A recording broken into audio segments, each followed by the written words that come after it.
What's up, everybody, and welcome to ROBEYTECH, where you get your up to the speed on what is happening in the tech and gaming world. You are so lucky! You are so lucky! In case you don't know, I'm Justin Robey, also known as Roby1 Kenobi, and we've got a lot to talk about today. Everything from Red Dead Redemption 2 releasing on PC. We got Riot putting the S in games, emphasizing that S, games. We got the latest PC hardware rumors and what your favorite TechTubers are up to on their channels. TechTubers/YouTubers, just so you guys know. Now let's start at a little subject that was a little tense last week. That's right, Blizzard has canceled the Overwatch launch event in New York City. So Blizzard's still in a bit of a storm, still following the events in China. Now, while the launch of Overwatch on the Switch, Blizzard and Nintendo were going to throw a launch event on the 15th in New York City to celebrate the release. But Blizzard canceled it. After a few internet forums organized protest, Blizzard decided that a public-facing launch event might not be a great idea right now. The interesting thing is that the announcement of the cancellation came from Nintendo, not Blizzard. All of this is leading up to BlizzCon that's happening in just a handful of weeks.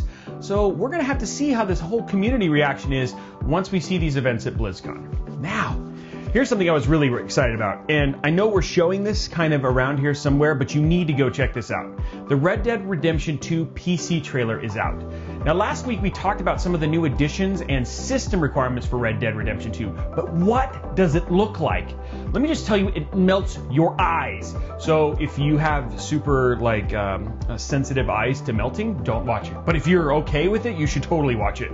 Now, well, I'm glad you asked, just in case, because Rockstar's released a new trailer for the PC and it looks gorgeous, y'all. I said y'all because it's a Western, so gorgeous, y'all.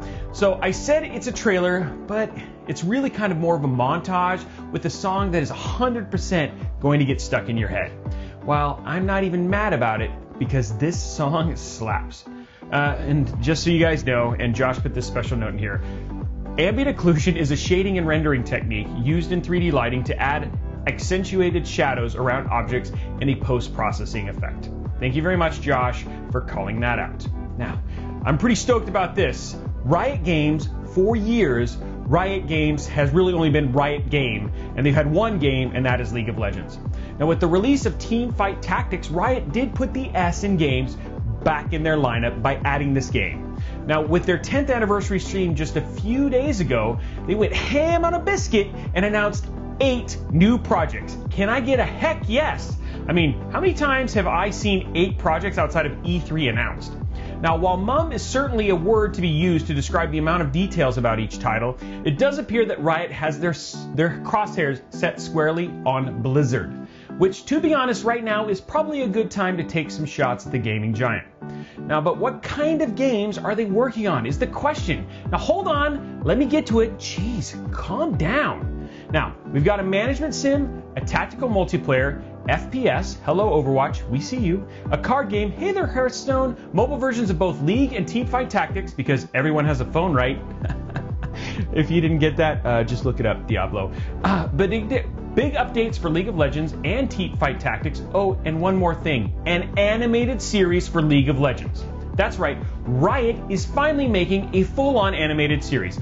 After years of everyone saying, wouldn't it be dope if they just made a movie or a show with their cinematic team? Well, guess what? They did. They're doing it, and you get to watch it.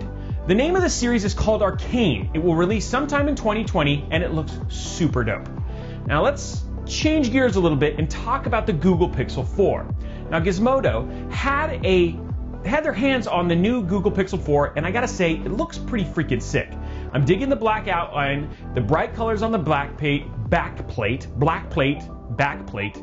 Yeah, that's backplate. After Google has ditched the two-tone look of Pixels from the past. Its motion sense technology looks like it actually works well, and the main takeaway is that you can pet Pikachu, which, let's be frank, who doesn't want to pet Pikachu? Brian, that's why I'd buy a phone. I mean, if you could physically pet Pikachu? I've been so alone. I've been so alone. Wow, calm down there, buddy. If anybody's looking to help my friend Brian, who's feeling really alone right now, just reach out in the comments below. No, he's saying don't do it. He's freaking out.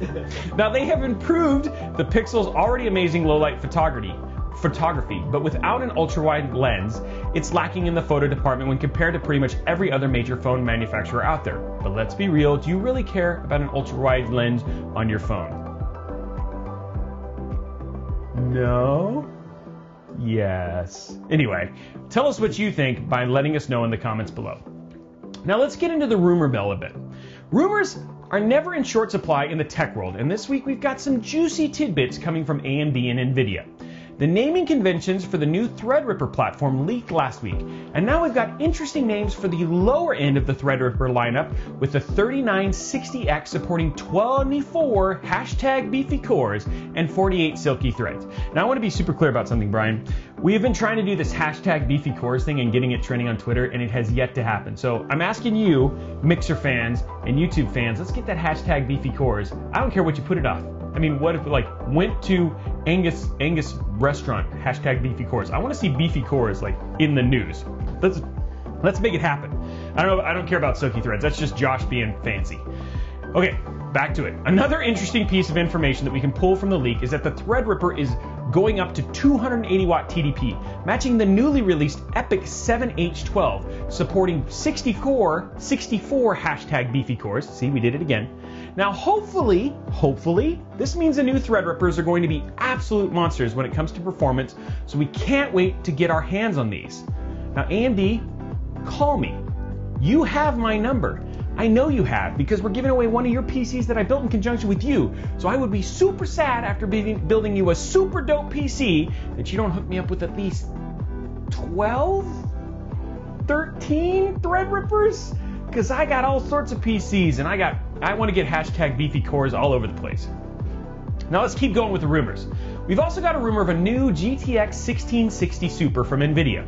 A few days ago, there was a leak about a Zotac GTX 1660 Super, but when it's just one manufacturer leaking something, it might not be super credible. But when 4 more manufacturers have leaks and pictures, it's probably a safe bet it's true. I don't know. What do you think, Brian? We think we're onto something here? Confirmed. Confirmed. #confirmed. #beefy cores. #confirmed. Now, MSI, Inno3D, EVGA, PNY, and Maxon all have listings or images of a GTX 1660 Super, and shows that we will get a higher base clock, boost clock, and memory clock compared to its non-super GPU. The more power is more better. I think that just goes without saying.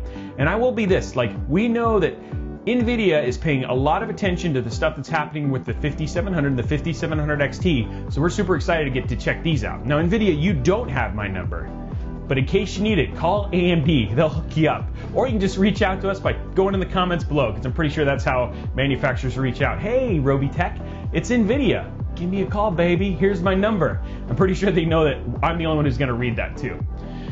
Now, here at ROBEYTECH, we like our TechTubers. We like to talk to TechTubers. So we wanted to do something kind of cool and tell you some of the things that your favorite YouTubers in the tech world you are doing and you need to be watching and seeing what they're up to. Now let's talk about Jay's 2 cents. Jay talks about PC myths you can't believe. And honestly, he did a super funny job doing this, so it's worth watching. Plus, he built a PC for and attending his CamaroCon. So he built a PC that actually looks like his Camaro. Well, it doesn't look like his Camaro, but it's themed after Camaro, and then he dynoed his Camaro at CamaroCon. So you should check that out. Bitwit, man, him and Wifey Sauce had some misadventures with a YouTube video called How Not to Make a YouTube Video. Pretty funny. That's just Bitwit in general. And also, he showed us some cool new RGB strips from Fantex. On Linus Tech Tips, he built a crazy, and I do mean crazy, small gaming PC. Plus, they made their own monitor for $100, and he updated his personal rig to Ryzen, which is, that's a big thing when Linus jumps from Intel to Ryzen. But you got to check it out to figure out why. Now, one of my favorite guys, Optimum-Tech, he reviewed one of the new Encase M1 small form factor builds and showed us the new Alpenfawn low-profile cooler, and he called it the Not-Tua killer. So definitely check this out. Probably one of the sexiest low-profile coolers I have ever seen. Got to agree with Optimum on that one. And then finally, and this is probably for all you builders out here, if you're really looking at new content, check out Hardware Canucks, because he's telling you how to choose the best fan, and he also kind of demystifies Intel's Cascade Lake processors. Kind of talked about why it's just really not anything super special. Well, guys, I hope you've enjoyed today's ROBEYTECH episode today. This news was super thick with multiple C's, so let us know what you think and what was most exciting in the comments below. And while you're down there, be sure to slap that subscribe button, whip that like button, and ring that notification bell so you get a notification each and every time we post a new video. Also, head on over to mixer.com/Robey1Kenobi and give us a follow over there for our live show every Wednesday from 7 p.m. to 9 p.m. Pacific.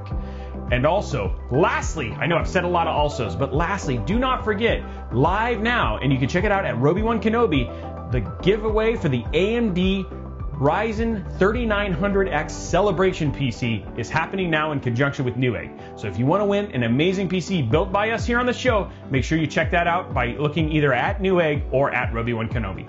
Anyway, guys, thank you so much for watching. Now go play some games, go build some PCs. I don't know, go do something. I think my lightsaber's around here somewhere. What did I do with it? Ah, there you are.